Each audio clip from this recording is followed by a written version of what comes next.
Good morning everyone. अभी जो है वो है next chapter, that is types of organ structure. In this structure the total part divide in two category, functional structure and divisional structure. अब तक अपन लोगों ने जो पढ़ा उसमें सबसे पहले अपन ने मीनिंग ऑफ ऑर्गेनाइजिंग पढ़ा, जिसका मीनिंग बताया था identifying and grouping different activity in the organisation and bringing together the physical, financial and human resources to establish most productive relations for the achievement of a specific goal। ये बता दिया। Organising process explain हो चुकी है, जिसमें identification, division of work, departmentalisation, assignment of duties, establishing reporting relationship, जिसमें अपन ने सिर्फ ऑर्गेनाइजिंग की बात की थी।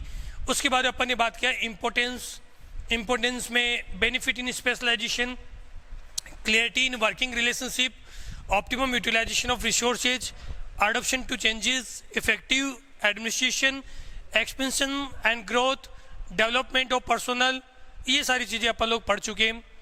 नेक्स्ट अपन स्टार्ट किया था ऑर्गेन स्ट्रक्चर, जिसके अंदर आप लोगों को मैंने ऑर्गेन स्ट्रक्चर का मीनिंग बताया था। ऑर्गेन स्ट्रक्चर के मीनिंग में network of job position, responsibility and authority at different levels, ये सारी चीज़ें अपन ने बताई थी। उसके बाद में नेक्स्ट जो पोर्शन चला, उसके बाद में अपन लोगों ने बात की थी ऑर्गेन स्ट्रक्चर के अंदर जो मेजर पॉइंट बनते हैं इम्पोर्टेंस के अकॉर्डिंग, तो इम्पोर्टेंस की बात की थी।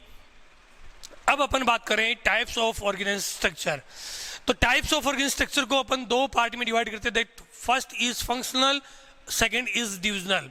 When I explain organising, then I explain also the type of organ structure according to function, according to divisional structure. तो ये एक तरीके से अपना रिवीजन भी बोल सकते हैं अपन लोग, और ये कह सकते हैं क्योंकि ये पोर्शन भी स्टार्ट हुआ है टाइप्स ऑफ ऑर्गेन स्ट्रक्चर। इसमें अलग अलग कैटेगरी वाइज है, एक तो फंक्शनल, डिविजनल, फॉर्मल, इनफॉर्मल, और अलग कैटेगरी बनेगी, उसके अकॉर्डिंग अपन लोग बात करेंगे। वो अभी की बात नहीं है, अभी इसके अंदर सिर्फ दो ही बात कर रहे हैं, functional structure and divisional structure. If we create departmentalization, if we create organization structure according to the function of the business that is known by the functional organization structure, like production function, marketing function, finance function and purchasing department, all are the function of management, purchase, sale, research and development, marketing, all are the function of managing the organization. So it include in the functional organ structure. If we create a department separately according to the division of the organization, जैसे मान लीजिए कि अपनी school है गुड़ा international school, या अपनी school की 3 ब्रांचेज है, जीपीएस है, जीआईएस और एसबीएम है। चलो इनको हटाते हैं। एक तो स्कूल डिपार्टमेंट बना, इसी स्कूल का एक हॉस्पिटल तो सेकेंड डिपार्टमेंट बना, पेट्रोल पंप है थर्ड डिपार्टमेंट बना, फाइनेंशियल इंस्टीट्यूशन चला रहे को साथ में फोर्थ डिपार्टमेंट बना, डिपार्टमेंटल स्टोर चला रहे फिफ्थ डिपार्टमेंट बना। तो इनके अकॉर्डिंग अपन स्ट्रक्चर बना रहे, स्कूल का अलग बना, फाइनेंशियल इंस्टीट्यूशन का अलग बना, पेट्रोल का अलग बना और हॉस्पिटल का अलग बना, सबका अलग अलग डिवीजन के अकॉर्डिंग बनाया, तो डिविजनल स्ट्रक्चर। यदि बिजनेस की साइज बड़ी है, when the organisation is the large in size and producing more than one type of product, then activity related to one product are grouped under one department। तो इसके अंदर अपन include करते हैं like Patanjali के अलग अलग प्रोडक्ट आते हैं, तो पतंजलि के कॉस्मेटिक आइटम आते हैं, उनके लिए अलग स्ट्रक्चर बना हुआ है। उसमें कॉस्मेटिक आइटम प्रोडक्शन करना, कॉस्मेटिक आइटम को परचेज करना, उसको रिसर्च एंड डेवलपमेंट डिपार्टमेंट उनका अलग बना हुआ है, उनको सेल करना, सारे अलग डिपार्टमेंट बने हैं, तो उसको अपन लोग डिविजनल स्ट्रक्चर में लेते हैं। और इसी के अलग अपन बात करते हैं पार्ले जी की कैंडी भी आती है, पार्ले जी की बिस्किट भी आते हैं, लेकिन इन सारी चीज़ों का अलग एक ही डिपार्टमेंट बना हुआ है, क्योंकि Parle G follow the functional department divisional structure. हालांकि साइज में अपन कह सकते बड़ा है, लेकिन उसने पहले स्टार्टिंग में एक ही प्रोडक्ट लॉन्च किया था, उसको अपन ने कहा था पार्ले जी की बिस्किट आती थी, सबको पता है आपको। तो वो ये फॉलो करती है activity and job are grouped under keeping in mind the function और the job. So it include in the functional structure when the organization is large in the size and producing more than one type of product, then activities related to one product are grouped under one department. Means textile department, related purchase, sales, marketing and other function include in a single department, that is textile department.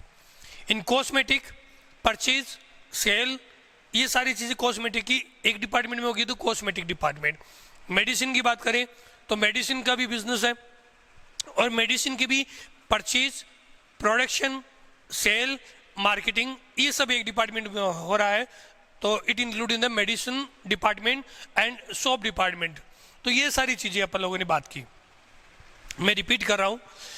In types of organ structure we divide the total two type of organ structure. First one is functional structure, second one is divisional structure. दोनों को इसीलिए साथ में explain कर रहा हूँ. In functional structure we divide our activity and work according to function of the organization. In organization mostly we divide according to production function, marketing function, financial function and purchase function of the department. According to production, work should be related to production including the production department, work related to marketing including the marketing department and work related to finance including the financial department. It is a functional departmental structure. Okay, second one is divisional structure. When business have the large size or many types of production scheme, then a single product related department include in the divisional structure. एक company जो cosmetic item भी बना रही है, textile item भी बना रही है, मेडिसिन और सोप भी बना रही है, तो टेक्सटाइल आइटम के रिलेटेड जो भी वर्क होंगे वो टेक्सटाइल डिपार्टमेंट में होंगे. तो ये डिवीजन के अकॉर्डिंग बना है, एक पर्टिकुलर डिवीजन का. कॉस्मेटिक डिपार्टमेंट की बात करें तो वो कॉस्मेटिक के जो भी फंक्शन होंगे वो कॉस्मेटिक डिपार्टमेंट में ही होंगे, तो उसे अपन बोलेंगे डिविजनल स्ट्रक्चर. यदि सोप और मेडिसिन की बात करें तो इनका वर्क इन्हीं के डिपार्टमेंट में होगा, तो इसे अपन क्या बोलेंगे, divisional structure, because the department is create according to the division of the product like textile, cosmetic, medicine and soap. ये बात हुई सिंपल. अब बात करते हैं कि यदि अपन बात करते हैं फंक्शनल स्ट्रक्चर के अंदर, तो फंक्शनल स्ट्रक्चर में मेन कौन कौन से फंक्शन होंगे. जैसे अपन बात की प्रोडक्शन में जो ये प्रोडक्शन प्रोसेस है उसको कंप्लीट करने का काम किसका होगा, प्रोडक्शन डिपार्टमेंट का. क्वालिटी कंट्रोल करना, जो प्रोडक्शन अपन कर रहे हैं उसकी क्वालिटी किस लेवल की बनी है उसको कंट्रोल करने का काम भी किसका होगा, प्रोडक्शन डिपार्टमेंट का. और कोई रिपेयर करवाना है, कोई मेंटेनेंस करनी है, तो repair and maintenance related to the production will include in the production department. Okay, second one is marketing department. In marketing department we include all the function of marketing like number 1 advertising, number 2 sale of the product, number 3 customer services, number 4 research and development. All the function of marketing include in the marketing department. Like यदि textile department, cosmetic, medicine और soap ये चार अपने हैं business है, लेकिन इनसे related यदि टेक्सटाइल का प्रोडक्शन करना है तब भी प्रोडक्शन डिपार्टमेंट ही देखेगा, यदि कॉस्मेटिक आइटम का प्रोडक्शन करना है तब भी प्रोडक्शन डिपार्टमेंट ही देखेगा, क्योंकि सबका प्रोडक्शन एक ही जगह हो रहा है, अलग अलग प्लांट वाइज हो रहा है. देखने का काम किसका है, प्रोडक्शन का. और सेम ऐसे ही इन सब की मार्केटिंग करनी है, एडवर्टाइजमेंट करना है, तो टेक्सटाइल, कॉस्मेटिक, मेडिसिन और सोप सबका एडवर्टाइजमेंट एक साथ में आएगा, और ये सारा एडवर्टाइजमेंट का पॉइंट कौन देखेगा, मार्केटिंग डिपार्टमेंट ही देखेगा. सेम ऐसे ही फाइनेंस की बात करते हैं तो किस डिपार्टमेंट को कितना फंड अलॉट करना है, जैसे टेक्सटाइल को कितना देना है, कॉस्मेटिक को कितना देना है, यदि ये स्ट्रक्चर है तो सारे बिजनेस कितने भी होंगे सबको अपन क्या करेंगे, फाइनेंशियल डिपार्टमेंट. ओके, और परचेज की बात करते हैं तो इन सब के लिए जो रॉ मटेरियल परचेज करना है, मशीन परचेज करनी है या मशीन की रिकॉर्डिंग करनी है, एंट्री करनी है, वो सारे काम कौन करेगा, फाइनेंशियल डिपार्टमेंट. क्योंकि अपन ने कौन सा डिपार्टमेंट फॉलो कर रहे हैं, फंक्शनल डिपार्टमेंट. फंक्शन दोबारा रिपीट कर रहा हूँ. In production department first one is processing, quality control, repair and maintenance include in the production department. Second one is marketing, advertising, sales, customer services and research and development include in the marketing department. In financial department, capital structure means capital fund allot करना है. तीन अलग अलग product बन रहे हैं, अपन functional department ही follow करें, हालांकि अपन को डिविजनल करना चाहिए ये सजेशन, लेकिन अपना डिपार्टमेंट क्या फंक्शनल. अब तीनों डिपार्टमेंट में जैसे अपनी स्कूल है, फंक्शन तो एक ही है, एजुकेशन। अब जीआईएस, जीपीएस एंड एसबीएम, इन तीनों के अंदर कितना फंड अलोक करना है director sir, chairman sir decide करते हैं। अब इनके अकॉर्डिंग यदि फंड बात करते हैं, फाइनेंशियल डिपार्टमेंट के हेड कौन हुए, डायरेक्टर सर या चेयरमैन सर। अब ये डिसाइड करेंगे कि कैपिटल स्ट्रक्चर क्या होगा, जीआईएस को कैपिटल कितना मिलेगा, जीपीएस को कितना मिलेगा, एसबीएम को कितना मिलेगा। किसने डिसाइड किया, फाइनेंशियल डिपार्टमेंट ने। फाइनेंशियल प्लानिंग, जीआईएस की financial planning means requirement of the fund and usages of the fund of GIS same as GIS, GPS and SBM. It is decided by also only financial department. Next one is purchase department. What is the next requirement of the schools is according to GIS, like 2 buses is required for the student in GIS. In GPS, 1 building is also required. For GPC, 1 room is required. In SBM, a water cooler is required. तो उसके according ये purchase करना और उसको allot करने का काम किसका होगा, परचेज डिपार्टमेंट का होगा। तो ये इसके अंदर ये तीनों स्कूलों का काम एक ही देख रहा है। यहाँ अपन ने बता बिजनेस बड़ा है लेकिन लाइन एक ही है, तीनों के अंदर एजुकेशन का काम हो रहा है, तो अपन किसको फॉलो करेंगे, फंक्शनल डिपार्टमेंट को। यदि अपन बात करते हैं अलग अलग होता तो इसके अंदर टेक्सटाइल डिपार्टमेंट, जैसे अपन एक डिपार्टमेंट बना दिया टेक्सटाइल। अब टेक्सटाइल को परचेज करना है, टेक्सटाइल डिपार्टमेंट के अंदर ही होगा। टेक्सटाइल को प्रोडक्शन करने का काम वहीं होगा। टेक्सटाइल की मार्केटिंग का काम भी, एडवर्टाइजमेंट देना है तो सिर्फ टेक्सटाइल डिपार्टमेंट का ही जाएगा। सेल करना है तो सिर्फ टेक्सटाइल डिपार्टमेंट की सेल इंक्रीज होगी। और उससे रिलेटेड अपन को रिसर्च और डेवलपमेंट करना है तो वो भी किसी से रिलेटेड होगा, सिर्फ टेक्सटाइल। ऐसे ही इसके सारे फंक्शन इसके अंदर इंक्लूड है। जैसे अपन ये लिख सकते हैं, परचेज फंक्शन की बात करें तो प्रोडक्शन, मार्केटिंग, उसके बाद में अपन बात करते हैं तो इसमें फाइनेंसिंग फंक्शन, फाइनेंस और रिसर्च एंड डेवलपमेंट, जो भी ये सब इसी के अंदर होंगे। मार्केटिंग का हो, परचेज का हो, प्रोडक्शन का हो, ये सब टैक्स सेम ऐसी। जब कॉस्मेटिक है तो इसका अलग से डिपार्टमेंट होना है, इसके भी इसके अंदर ही होंगे। कॉस्मेटिक के अंदर production, marketing, finance and purchase. Medicine के अंदर भी production, marketing, finance and purchase, same ऐसी इसके अंदर फंक्शन होंगे। तो सबका अलग अलग डिपार्टमेंट बना हुआ है, इसे बोलेंगे डिविजनल स्ट्रक्चर। समझ में आ गया होगा, ओके। अब इस स्ट्रक्चर, फंक्शनल स्ट्रक्चर और डिविजनल स्ट्रक्चर में मेजर बेनिफिट्स, एडवांटेज और डिसएडवांटेज क्या है उनकी बात करते हैं। एडवांटेज की बात करें तो इस फंक्शनल स्ट्रक्चर के अंदर क्या होगा, ऑक्यूपेशनल स्पेशलाइजेशन, मतलब जिस वर्क को परफॉर्म कर रहा है प्रोडक्शन मैनेजर है, वो प्रोडक्शन की प्रोसेसिंग को देखता है, क्वालिटी कंट्रोल को देखता है और रिपेयर मेंटेनेंस को देखता है, तो उसको यही वर्क आएगा, इसी के अंदर रिपीटेड वर्क करेगा। तो स्पेशलिस्ट किसके अंदर बनेगा, इन 3 वर्क में बनेगा। उसको मार्केटिंग का नॉलेज नहीं होगा, उसको फाइनेंस का नॉलेज नहीं है, उसको परचेज का नॉलेज नहीं है। तो फंक्शनल स्पेशलाइजेशन यदि आएगा तो वो किस में आएगा, फंक्शनल स्ट्रक्चर के अंदर। सेम ऐसी ही बात करते हैं डिविजनल स्ट्रक्चर के अंदर, तो इसमें क्या आएगा, प्रोडक्ट स्पेशलाइजेशन। प्रोडक्ट स्पेशलाइजेशन मतलब इसका जो हेड ऑफ डिपार्टमेंट है वो क्या करेगा, टेक्सटाइल से रिलेटेड प्रोडक्शन देखेगा, टेक्सटाइल से रिलेटेड फाइनेंस भी देखेगा, टेक्सटाइल से रिलेटेड मार्केटिंग भी देखेगा और टेक्सटाइल से रिलेटेड परचेज भी देखेगा। इसका मतलब इसको टेक्सटाइल का एक पर्टिकुलर प्रोडक्ट का स्पेशलिस्ट बनेगा। उसको यदि कह दे कॉस्मेटिक आइटम, जीरो नॉलेज। इसको पता है कॉस्मेटिक आइटम का परचेज कितना है, प्रोसेसिंग कैसे होगी, इसको पता है कि मेडिसिन है उसका परचेज प्रोसेसिंग क्या होगी, उसको पता है कि क्वालिटी कंट्रोल, इन सब की पता है, लेकिन उसको मार्केटिंग, फाइनेंस और परचेज का नॉलेज नहीं है। इसको यहाँ क्या आया, प्रोडक्ट स्पेशलाइजेशन, और यहाँ पर क्या आया, ऑक्यूपेशनल स्पेशलाइजेशन, मतलब पर्टिकुलर फंक्शनल स्पेशलाइजेशन इसके अंदर क्रिएट होता है। और इसका ये एडवांटेज, इसकी एडवांटेज इसके लिए डिसएडवांटेज रहेगी। यदि मैं इसके डिसएडवांटेज में कहूँ तो ये कह सकता हूँ कि प्रोडक्ट स्पेशलाइजेशन नहीं होता इसको, और इसको कह दूँ तो फंक्शनल स्पेशलाइजेशन नहीं होगा। पर्टिकुलर फंक्शन एक डिपार्टमेंट का ही है, इन डिपार्टमेंट की फंक्शन के बारे में नॉलेज नहीं होगा, एक प्रोडक्ट का नॉलेज है। ओके, सेकेंड देखिए, promote, control and coordinate with in department. अब यहाँ क्या है कि एक डिपार्टमेंट दूसरे डिपार्टमेंट से प्रॉपर कोऑर्डिनेशन क्रिएट कर सकता है। कोऑर्डिनेशन क्रिएट करने का मतलब क्या है कि प्रोडक्शन डिपार्टमेंट प्रोसेस करेगा तो मार्केटिंग डिपार्टमेंट उसकी प्राइस डिसाइड करेगा, फाइनेंस डिपार्टमेंट उसके लिए फंड प्रोवाइड करवाएगा, परचेज डिपार्टमेंट उसके लिए परचेज करेगा। सब में एक प्रॉपर कोऑर्डिनेशन बनेगा क्योंकि सबको एक ही वर्क देखना है। यहाँ कोऑर्डिनेशन ही होगा क्योंकि टेक्सटाइल डिपार्टमेंट को कोई फर्क नहीं पड़ता कि कॉस्मेटिक डिपार्टमेंट रन हो रहा है कि नहीं हो रहा, उसको अपना टारगेट क्या है, सिर्फ टेक्सटाइल डिपार्टमेंट को ही देखना होता है। उसको कॉस्मेटिक, मेडिसिन और सोप में कोऑर्डिनेशन की रिक्वायरमेंट ही नहीं है।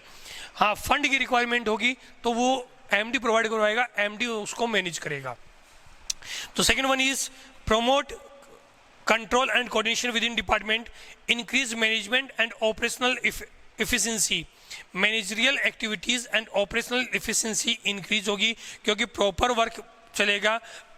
प्रोडक्शन डिपार्टमेंट सिर्फ प्रोडक्शन को देखेगा, मार्केटिंग डिपार्टमेंट सिर्फ मार्केटिंग के वर्क को देखेगा। तो प्रॉपर एक ऑपरेशनल एफिशिएंसी है, एक अपन कह सकते हैं कॉस्ट कंट्रोल। एफिशिएंसी की बात यहाँ हो रही है तो इसका मतलब क्या हुआ, कॉस्ट कंट्रोल की बात हो रही है। जैसे मान लीजिएगा इसके अंदर अपन कह सकते हैं कि ज़्यादा कॉस्ट आएगी, इसकी डिसएडवांटेज में लिया होगा, देखो इंक्रीज इन कॉस्ट, तो इसके अंदर एफिशिएंसी है और उसमें कॉस्ट इंक्रीज हो रही है। मैंने क्या कहा था, इसके एडवांटेज उसके लिए क्या होगी, डिसएडवांटेज, और इसके एडवांटेज के लिए क्या है, डिसएडवांटेज। तो यहाँ एफिशिएंसी की बात हुई। अब यदि अपन बात करें कि अपन लोग स्कूल रन कर रहे हैं, अपन लोगों ने क्या कर दिया, स्कूल के साथ में ही एक डिपार्टमेंटल स्टोर रन करना स्टार्ट कर दिया। अब जो स्कूल के लिए परचेज करेगा वही डिपार्टमेंट क्या कर रहा है, डिपार्टमेंटल स्टोर के लिए। तो क्या कॉस्ट इंक्रीज हुई, नहीं हुई। इसका एडवर्टाइजमेंट जा रहा है, उसी के साथ में डिपार्टमेंटल स्टोर का एडवर्टाइजमेंट जाने लग गया, कॉस्ट इंक्रीज हुई, नहीं हुई। मतलब इफिशिएंसी है। यहाँ क्या करेंगे, यहाँ स्कूल के लिए अलग डिपार्टमेंट बना हुआ है और डिपार्टमेंटल स्टोर यदि बनाएंगे तो उसके लिए अलग डिपार्टमेंट बनेगा। तो परचेज के लिए अलग बंदा रखना पड़ेगा, सेल्स के लिए अलग रखना पड़ेगा। मतलब दोबारा से एक स्ट्रक्चर तैयार करना होगा और नए पर्सन को अपॉइंट करना होगा। मतलब कॉस्ट इंक्रीज होगी। इसका मतलब ये क्या है, कॉस्ट इंक्रीज करेगा और ये नहीं करेगा। It lead to minimum duplication of the efforts. इसमें वर्क डुप्लीकेशन नहीं होता, मतलब बार बार में रिपीटेड वर्क नहीं होगा। प्रोडक्शन डिपार्टमेंट सबका प्रोडक्शन का देखेगा, मार्केटिंग डिपार्टमेंट सभी के मार्केटिंग देखेगा। इसमें रिपीट हो रहा है। देखो प्रोडक्शन का वर्क यहाँ पर भी देखा जा रहा है, फाइनेंस का काम यहाँ पर भी हो रहा है, मार्केटिंग का काम हो रहा है। तो मार्केटिंग यहाँ पर भी हो रही है, एडवर्टाइजमेंट बनाना, मार्केटिंग यहाँ पर भी हो रही है, मार्केटिंग का काम यहाँ पर भी होगा और यही मार्केटिंग यहाँ पर भी होगी। तो इसका मतलब वर्क रिपीट हो रहा है, duplication of work is done in the divisional structure, और यहाँ पर ये डुप्लीकेशन नहीं होता, minimum duplication of work. Easy to effective training. अब ट्रेनिंग देनी है, मालूम नया कोई फंक्शन आया, नया प्रमोट किया अपन लोगों ने, कोई एक मशीन परचेज करके लेकर आए, रॉ मटेरियल परचेज डिपार्टमेंट ने। ये परचेज डिपार्टमेंट जैसी मशीन परचेज करेगा, नई क्वालिटी, लेटेस्ट क्वालिटी है, ये डायरेक्ट क्या करेगा, प्रोडक्शन डिपार्टमेंट को इन्फॉर्म करेगा कि नई मशीन परचेज की है। वहाँ पे सारे बंदे वहाँ पर है, वो क्या करेंगे, इमीडिएटली उस मशीन की ट्रेनिंग ले लेंगे कि कैसे उस मशीन को रन करना है। यहाँ मशीन परचेज किया अपन लोगों ने तो टेक्सटाइल डिपार्टमेंट को अलग देना होगा, कॉस्मेटिक डिपार्टमेंट को अलग, मेडिसिन को अलग और सोप को अलग। पैकिंग मशीनरी है, अब सबके अंदर पैकिंग का वर्क होता है तो सबको अलग अलग ट्रेनिंग देनी पड़ेगी। यहाँ सिर्फ एक डिपार्टमेंट को ट्रेनिंग दी और वर्क कंप्लीट हो गया। तो इसका मतलब क्या है, easy to effective training, due attention to different function. अलग अलग फंक्शन का अलग अलग अपन देख सकते हैं कि फाइनेंस डिपार्टमेंट वर्क कर रहा है कि नहीं कर रहा, तो इस फंक्शन के अपन इजीली ऑडिट कर सकते हैं, परचेज डिपार्टमेंट इजीली ऑडिट कर सकते हैं। तो इसमें फंक्शन वाइज ऑडिट पॉसिबल है और इसमें डिविजनल वाइज ऑडिट पॉसिबल है कि कौन सा बिजनेस रन हो रहा है, कौन सा नहीं हो रहा। तो ये एडवांटेज की बात की अपन ने फंक्शनल स्ट्रक्चर के अंदर। अब अपन एडवांटेज की बात करते हैं डिविजनल स्ट्रक्चर के अंदर क्या क्या एडवांटेज है। तो डिविजनल स्ट्रक्चर में देखिएगा मेजर एडवांटेज क्या क्या है। फर्स्ट, प्रोडक्ट स्पेशलाइजेशन बताया था, फास्ट डिसीजन मेकिंग। यहाँ क्या है कि एक डिपार्टमेंट दूसरे डिपार्टमेंट पे डिपेंड है। इनको यदि रॉ मटेरियल परचेज करके लेकर आएंगे तो प्रोडक्शन वर्क होगा, तो मार्केटिंग होगा, तो फाइनेंस होगा। ये सारी चीज़ें एक डिपार्टमेंट दूसरे पे डिपेंड है। यहाँ ऐसा कुछ नहीं है। कॉस्मेटिक डिपार्टमेंट के अंदर फंड आया है तो ये इमीडिएटली इसको क्या कर सकते हैं, डिसीजन ले सकते हैं। Fast decision making. अकाउंटेबिलिटी यहाँ देखो, अकाउंटेबिलिटी यहाँ पे समझ में आएगी। Difficult to fix accountability. यहाँ मुझे पता है कि यदि सोप डिपार्टमेंट, मेडिसिन डिपार्टमेंट अपना प्रॉफिट नहीं दे रहा है, लॉस में जा रहा है, तो इसका मतलब मेडिसिन डिपार्टमेंट ही रिस्पॉन्सिबल है उस चीज़ के लिए। मेडिसिन डिपार्टमेंट से पूछा जा सकता है। तो यहाँ पे क्या कर सकते हैं, अकाउंटेबिलिटी पॉसिबल है। अब यहाँ पर मेडिसिन डिपार्टमेंट फेल हो रहा है या फिर मान लो 3 ब्रांचेज स्कूल की, एक स्कूल से कम प्रॉफिट हो रहा है, तो ये प्रोडक्शन डिपार्टमेंट कहेगा, या हालांकि एक प्रोडक्ट की ही है तो प्रोडक्शन डिपार्टमेंट कहेगा कि मैं तो प्रोडक्शन प्रॉपर कर रहा हूँ, मार्केटिंग कह रहा मैं प्रॉपर मार्केटिंग कर रहा हूँ, फाइनेंशियल डिपार्टमेंट ने प्रॉपर कैपिटल स्ट्रक्चर बनाया, परचेज डिपार्टमेंट ने कोई कमी नहीं रखी। तो अकाउंटेबिलिटी किसकी रहेगी, कौन रिस्पॉन्सिबल होगा उस वर्क के लिए, क्लियर नहीं है। वहाँ पर अपन लोग क्या कर सकते हैं, ईजिली इसको क्लियर कर सकते हैं। उसके बाद यह है फ्लेक्सिबिलिटी। फ्लेक्सिबिलिटी का मतलब मान लीजिए कि अपन ने सोप डिपार्टमेंट बंद कर दिया, क्या फ़र्क पड़ा, कोई चेंज नहीं है, क्योंकि फ्लेक्सिबिलिटी है। अपन एक डिपार्टमेंट और स्टार्ट कर दिया अलग से, एक ए डिपार्टमेंट, तो चलेगा, उसके अंदर अलग स्ट्रक्चर बनेगा, इन पे क्या इफेक्ट आया, कोई इफेक्ट नहीं आया। मतलब इंक्रीज करना और डिक्रीज करने में कोई इफेक्ट नहीं आता। लेकिन इसके अंदर यदि वर्क इंक्रीज करेंगे तो मतलब जैसे ही वर्क इंक्रीज करेंगे तो सबको ट्रेनिंग देनी होगी, जैसे अपन ने वर्क कंप्लीट किया तो सब पे इफेक्ट आएगा। तो मतलब यहाँ पर क्या है, it is easy flexible to change in the business situation, but in this situation it is difficult. Okay, after that expansion and growth. Growth वाला पोर्शन मैंने अभी बताया था, ग्रोथ के एग्जांपल से ही ये चीज़ एक्सप्लेन की है, तो प्रॉब्लम नहीं आएगी। ये तो बात की अपन ने एडवांटेज की। मैंने कहा इसकी एडवांटेज, इसके लिए क्या होगी, डिसएडवांटेज। देखिएगा, मोर रिसोर्स इज रिक्वायर्ड, वो इफिशिएंसी की बात कर रहे हैं, यहाँ ज़्यादा एम्प्लॉय की बात, क्योंकि सबके लिए प्रोडक्शन के लिए अलग रखना होगा, इसमें भी है प्रोडक्शन, इसमें प्रोडक्शन, इसमें भी प्रोडक्शन। तो more resources required because there is more human resources required की बात हो रही है। प्रोडक्ट फोकस डिपार्टमेंट, ये सिर्फ क्या करता है, एक पर्टिकुलर प्रोडक्ट को फोकस करेगा। ये कॉस्मेटिक अपने ही प्रोडक्ट को देखेगा, ये अपने मेडिसिन अपने प्रोडक्ट को देखेगा, और वो क्या करेगा, सबको देखकर चलेगा। कॉन्फ्लिक्ट, यहाँ एक डिपार्टमेंट दूसरे डिपार्टमेंट पे डिपेंड नहीं है, इसलिए डिपार्टमेंटल कन्फ्लिक्ट क्रिएट हो सकता है कि जैसे मान लीजिए फंड इनको मिला है, अब इनको रिक्वायर्ड है, तो ये चेंज नहीं करेंगे, ये अपनी रिक्वायरमेंट शो करने की कोशिश करेंगे, तो कन्फ्लिक्ट क्रिएट हो सकता है। इंक्रीज इन कॉस्ट की भी बात की थी। डिसएडवांटेज, यदि फंक्शनल की बात करते हैं तो less importance to overall objectives. कैसे, इसके अंदर मैंने बताया था कि इसके अंदर अकाउंटेबिलिटी होती है, इसमें जब अकाउंटेबिलिटी नहीं है तो ये क्या करेंगे कि इंपॉर्टेंस ओवरऑल ऑब्जेक्ट को नहीं देंगे। ये नहीं देखेंगे कि टेक्सटाइल डिपार्टमेंट चल रहा है कि कॉस्मेटिक, इनको अपने फंक्शन से मतलब है। मार्केटिंग डिपार्टमेंट सिर्फ मार्केटिंग की बात करेगा, सेल्स डिपार्टमेंट सेल्स की बात करेगा, और परचेज की बात करेगा। प्रॉब्लम ऑफ कोऑर्डिनेशन, एक दूसरे पे डिपेंड है, इसलिए कभी कभी कोऑर्डिनेशन में प्रॉब्लम आती है। दोनों पॉइंट है, problem of coordination when the division, इसके अंदर अपन ने बात की थी, यहाँ पर देखो कोऑर्डिनेशन के अंदर मैंने दोनों पॉइंट बताए हैं। यहाँ पे लिखा है promote and coordinate with in department. In department में क्या करना होता है, कोऑर्डिनेशन करना होता है, और यही कोऑर्डिनेशन करने में कभी कभी प्रॉब्लम्स आती है, उसके लिए ये वर्ड लिया गया है। इनफ्लेक्सिबिलिटी, फ्लेक्सिबिलिटी का मतलब क्या है, यदि अपन लोग एक डिपार्टमेंट और ओपन करेंगे तो वर्कलोड टोटली ही डिपेंड करेगा, और हर एक डिपार्टमेंट इफेक्ट होगा। जब इसके एडवांटेज बताई थी तब इसके अंदर ये चीज़ मैंने बताई थी। आज आप लोगों को मैंने दोनों डिपार्टमेंट बताए। स्टार्टिंग में जो पेज था क्लीन था, उस टाइम पे उसकी स्क्रीनशॉट लेना और उसके अकॉर्डिंग आपको क्या करना है, इसलिए मैं स्टार्टिंग में फ्रंट में नहीं था, बैक से बोल रहा था ताकि आप उसका स्क्रीनशॉट ले सको, उसके अकॉर्डिंग नोट्स बनाने, दोनों स्ट्रक्चर को अच्छे से क्लियर करना है। आज के लिए बस इतना ही, बाकी नेक्स्ट वीडियो में देखेंगे। Thank you, have a nice day बेटा।